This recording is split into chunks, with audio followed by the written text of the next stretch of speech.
Bonsoir à tous, je suis heureuse de vous retrouver avec toute l'équipe des Gilets Bleus du collège Appel-Division du Lamentin. Nous allons commencer tout de suite avec notre première journaliste, Shaina, qui va nous parler des dangers des réseaux sociaux. Aujourd'hui, je vais vous parler des réseaux sociaux. Avec la montée en puissance des réseaux sociaux tels que WhatsApp, Snapchat et Instagram, et le développement de plus en plus rapide d'Internet, il est primordial de se protéger des dangers de ceux-ci. Oui, de plus en plus de personnes utilisent les réseaux sociaux, et que ce soit les jeunes ou les moins jeunes, mais est-ce un danger? Après tout, nous pouvons faire face à de faux profils, même sur les réseaux sociaux, le danger est présent. Nous pouvons être victimes de cyberharcèlement, nous pouvons perdre notre intimité et on peut même se faire voler notre identité. Il y a aussi les fake news qui consistent à diffuser de fausses informations, des rumeurs ou même des photos qui défendent la réalité. Ce n'est pas nouveau, mais avec les réseaux sociaux, ces fausses infos sont de plus en plus nombreuses et se propagent beaucoup plus rapidement. Cela peut avoir des conséquences graves. Mais attention, je ne dis pas qu'il y a pas de bienfaits grâce aux réseaux sociaux. On peut parler avec nos amis, partager des photos et vivre de bons moments ensemble. Merci Shaina. Nous allons continuer avec notre seconde journaliste, Sabina, qui va nous parler d'un sujet qui touche beaucoup les jeunes, l'addiction aux écrans. L'addiction aux écrans. De plus en plus de jeunes ne peuvent pas se passer de leur écran, au lieu de passer du temps avec leur famille. L'addiction aux écrans touche particulièrement les ados et jeunes adultes, par les téléphones portables, les ordinateurs, les télévisions et les tablettes. Les conséquences de cette addiction sont souvent la perturbation du sommeil, un manque de concentration, des devoirs bâclés, une baisse de résultats scolaires. Cela empêche de passer du temps avec sa famille et ses amis. Certains jeunes qui jouent à des jeux vidéo violents adoptent un comportement violent. L'utilisation se fait partout, mais en majorité pour les enfants et adultes. À la maison, dans les transports, à l'école, récréation, pause, déjeuner, à l'extérieur, etc. Les jeunes passent leur temps libre sur leur écran, aussi pour les réseaux sociaux comme Instagram, Snapchat, etc. La journée, mais aussi la nuit.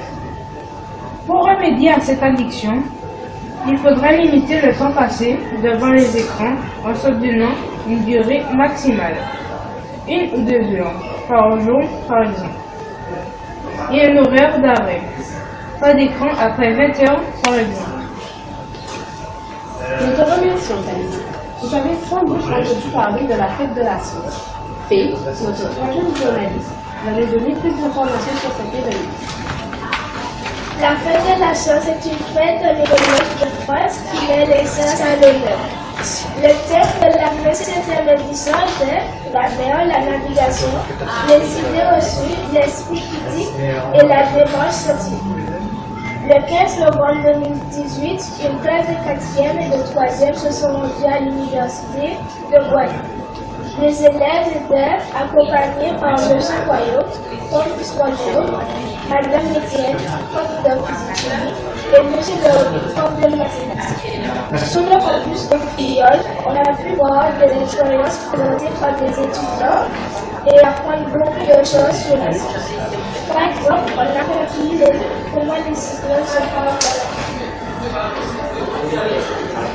Merci. Nous allons se préparer pour discuter avec Shaina d'une femme célèbre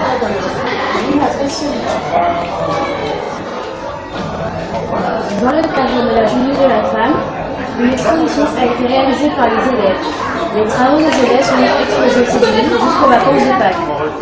Nous allons vous présenter le portrait de quelques femmes remarquables qui ont fait partie du spectacle. L'animatrice est une figure historique de la résistance des esclaves noirs de la Guadeloupe. Elle fait partie des femmes dites femmes du et a été pendue à l'âge de 30 ans. Elle est un emblème de la révolution contre l'esclavage en Guadeloupe. Née vers 1772, Solitude est la fille d'une esclave africaine violée par un marin sur le bateau qui l'a déportée aux Antilles. Une mulâtresse est un enfant né d'un parent blanc et d'un parent noir, ou des deux parents métissés. Ce terme date de l'époque des empires coloniaux. Solitude fut séparé de sa mère lors que Goulot remarqua cette dernière avait la peau claire et les yeux clairs. Elle en fit une domestique, une catégorie supérieure dans la hiérarchie des esclaves. Elle connaît l'abolition de l'esclavage en 1794 et rejoint une communauté marronne située à Guayave. Malgré sa couleur, elle réussit à s'intégrer parmi ces femmes comme elle. Le général Louis Delgrès lance un appel à la résistance contre le rétablissement de l'esclavage le 10 mai 1802 et publie une proclamation nommée à l'univers entier le cri de l'innocence et du désespoir. Lorsque par la loi du 20 mai 1802 Napoléon Bonaparte rétablit l'esclavage dans les colonies, Solitude se rallie à l'appel de Louis Delgrès et combat à ses côtés pour la liberté. Survivante de la bataille du 28 mai 1802, elle est condamnée à mort et emprisonnée entre mai et décembre 1802 jusqu'à son accouchement. Elle est exécutée par pendaison le 29 novembre 1802, le lendemain de son accouchement. En 1999, une statue de Jacques Cuvier est dressée à sa mémoire au carrefour de la Croix sur le boulevard des héros des Wagons. Merci Shaina. Est-ce que tu peux nous expliquer la punition traditionnelle instituée par la violence envers les enfants? La violence envers les enfants désigne toute forme de mauvais traitement physique, psychologique, sexuel ou absence de soins. La violence physique, c'est tout ce qui implique de blesser un enfant ou un jeune. La violence psychologique est une attaque répétée sur un enfant par une personne. Elle consiste à rejeter, humilier, isoler et à terroriser. L'absence de soins désigne le manque d'attention aux besoins quotidiens de l'enfant, comme l'habillement, le logement, une saine alimentation, l'éducation, une bonne hygiène, un repos suffisant et des soins médicaux. Les enfants sont aussi soumis à l'exposition à des violences familiales.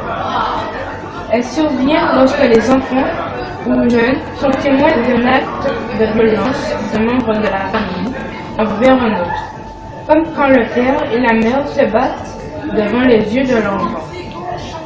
Si vous êtes victime ou témoin de cette violence envers les enfants, prévenez l'assistante sociale ou un professeur au sein de l'établissement. Merci Talma pour tes mots sociaux. Nous vous remercions de nous avoir écoutés sur votre invitation et nous vous disons à bientôt.